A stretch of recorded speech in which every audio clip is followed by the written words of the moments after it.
আমরা বাংলাদেশের 18 কোটি মানুষ বিশ্বাস করে জননেত্রী শেখ হাসিনার নেতৃত্বে নতুনভাবে নির্বাচিত হওয়ার পর এই সরকারের প্রথম বাজেট বাংলাদেশের 18 কোটি মানুষ বিশ্বাস করে জননেত্রী শেখ হাসিনার নেতৃত্বে এই সরকারের ধারাবাহিকতার কারণে বাংলাদেশে যে উন্নয়ন কর্মকাণ্ড চলমান রয়েছে এই উন্নয়নের ধারাবাহিকতা ধরে রাখার জন্য সকল ক্ষেত্রে উন্নয়নের যে অগ্রযাত্রা একে অব্যাহতভাবে রাখতে হলে আমরা জননেত্রী শেখ হাসিনার নেতৃত্বের উপর আস্থাশীল। যেহেতু এই নতুন সরকারের প্রথম বাজেট, আমরা অবশ্যই প্রত্যাশা করব জননেত্রী শেখ হাসিনার নেতৃত্বে বিগত দিনগুলোতে যেভাবে বাংলাদেশের মানুষের জীবনযাত্রার মান, ব্যবসা বাণিজ্য, সকল শ্রেণী পেশার মানুষের মনের মতো করে এই বাজেট মানুষের উপকারে আসে, দেশকে এগিয়ে নেওয়া যায়, সেই প্রত্যাশাটা আমরা জননেত্রী শেখ হাসিনার কাছে করি এবং দৃঢ়ভাবে আস্থা রাখি জননেত্রী শেখ হাসিনা সেটা দৃঢ়ভাবে করতে পারবে। মানুষের সাথে সম্পৃক্ত সেই সমস্ত খাতে বাজেটটা বাস্তবায়নের পরে কিন্তু আমরা বুঝতে পারবো কতটুকু জনবান্ধব। তবে আশা করি যে মানুষের উপকারে আসে এবং মানুষের জন্য জনগণের জন্য নিবেদিত, আমরা অনেকাংশে মনে করি একটা ভালো বাজেট হয়েছে। আশা করি যে এই বাজেটের মাধ্যমে যদি কোনো দুর্বলতা থেকে থাকে সেগুলো কেটে উঠে নিত্যপণ্যের দাম অবশ্যই মানুষের নাগালে চলে আসবে। বাজেট তো আমাদের বাংলাদেশ সরকারের মাননীয় প্রধানমন্ত্রীর পক্ষ থেকে আমাদের অন্তর্বর্তী আজ জাতীয় সংসদে বাজেট পেশ করবে। আমরা যেটা পত্রপত্রিকায় দেখেছি, বাংলাদেশের বৃহত্তম বাজেট 7,97,000 কোটি টাকা এটা লক্ষ্যমাত্রা ধরেছে এবং প্রায় 5 লক্ষ সামথিং এটা রাজস্ব আয়ের কথা হচ্ছে, এটাও বৃহত্তম। তা আমি মনে করি এই বাজেটটা করা হচ্ছে যে গরিব মানুষের কথা, সাধারণ মধ্যবিত্ত এবং সাধারণ মানুষের কথা চিন্তা করে যাতে এমনভাবে কর আরোপ করা হবে যাতে সাধারণ মানুষ এই বর্তমানে যে জিনিসপত্রের দাম ঊর্ধ্বগতি আছে এইটা যাতে সহনীয় পর্যায়ে থাকে, ওই চিন্তা ভাবনা করেই এবার মাননীয় প্রধানমন্ত্রী বাজেটটা অর্থমন্ত্রী বাজেটটা পেশ করছে। সার্বিক ব্যাপারটায় সারা বিশ্বের মধ্যেই জিনিসপত্রের দামের একটা ঊর্ধ্বগতি লক্ষ্য করা যাচ্ছে।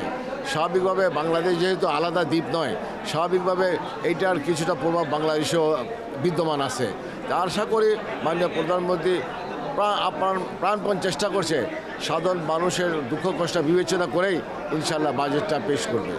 আজকে 7,95,95,00,000 কোটি টাকার বাজেট প্রণয়ন করেছেন, যে বাজেট জনগণ, গরিব দুঃখী মানুষের মুখে হাসি ফোটানোর জন্য বাংলার প্রত্যন্ত অঞ্চলে নতুন করে সাজানোর লক্ষ্যে এবং কর্মসংস্থান বাড়ানোর লক্ষ্যে নতুন বাজেটকে আমরা স্বাগত জানাই, শুভেচ্ছা জানাই এবং আগামী 2024-25-এর উন্নয়ন কর্মকাণ্ডকে দেশের প্রত্যন্ত অঞ্চলে ছড়িয়ে দেওয়ার জন্যে জননেত্রী শেখ হাসিনার সকল কর্মসূচিতে আমরা সক্রিয় অংশগ্রহণ করে দেশকে সোনার বাংলা গড়ে তুলব, এই প্রত্যাশা রেখেই আজকের বাজেটকে স্বাগত জানাচ্ছি। এই শতভাগ জনমুখী বাজেট, এটা বিশেষ করে গরিব দুঃখী মেহনতি খেটে খাওয়া মানুষ তাদের ভাগ্যের উন্নয়নের বাজেট। বঙ্গবন্ধু যে সোনার বাংলার স্বপ্ন দেখেছিলেন, মাননীয় প্রধানমন্ত্রী যে সেটাকে বাস্তবায়ন ঘটাচ্ছেন তারই একটা প্রমাণ এই বাজেট। এই বাজেটের মাধ্যমে আপনারা দেখেন শিক্ষা খাতে শুরু করে শিক্ষা, স্বাস্থ্য, যোগাযোগ সব খাতেই কিন্তু এই বাজেটে ব্যাপকভাবে রাখা হয়েছে, সুযোগ রাখা হয়েছে। দ্রব্যমূল্য কমার ব্যাপারে এই বাজেটে বিশেষ ভূমিকা রাখা হয়েছে এবং স্পেসিফিক বলা হয়েছে কোন কোন দ্রব্যমূল্যের দাম কমবে এবং আশা করি আজকের পর থেকেই এই দামগুলো কমে যাবে বলে বিশ্বাস। আমরা সবসময় জনগণের ম্যান্ডেট নিয়ে, জনগণের রায় নিয়ে আজকে মাননীয় প্রধানমন্ত্রী ক্ষমতায়, তিনি জনগণের কল্যাণের জন্য সমস্ত রকম কাজ করেছেন। বাংলাদেশের যে আজকে ব্যাপক উন্নয়ন সাধিত হয়েছে, খাদ্যের ক্ষেত্রে স্বয়ংসম্পূর্ণ হওয়া, যোগাযোগ ব্যবস্থায় পদ্মা সেতু, Rooppur power plant, Karnaphuli tunnel, অসংখ্য মেগা প্রকল্প, সকল কিছুই জনকল্যাণে করা হয়েছে এবং আজকের যে বাজেট দেওয়া হয়েছে সেই বাজেটটাকে গণমুখী বাজেট বলা হয়েছে এবং সকল মহলে এটা প্রশংসিত হয়েছে। এ কারণেই যেটা মানুষের জন্য বাজেট তৈরি করা হয়েছে, এদেশের গরিব দুঃখী মেহনতি মানুষের জন্য উপকারের জন্যই এই বাজেটটি আমাদের সামনে উপস্থাপিত হয়েছে।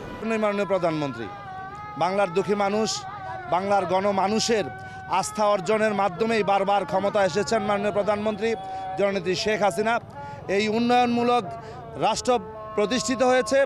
এই বাজেট গণমাধ্যমের মাধ্যমে আমরা একটি কথা বলতে চাই যে জননেত্রী শেখ হাসিনার যে উন্নয়নমূলক কর্মকাণ্ডের দিকে এগিয়ে চলা, যে নৈতিক এবং আমাদের সামগ্রিক মানুষকে নিয়ে, মানুষের জন্য যে বাজেট উনি উপস্থাপন করেছেন, আশা রাখি বাংলার মানুষের ভাগ্য উন্নয়নের জন্য একটি মানে সুদূর প্রসারী বাজেট হিসাবে আমরা এটা গ্রহণ করতে পারবো, বাংলার মানুষ সেটা পাবে বলে আমরা আশা করি।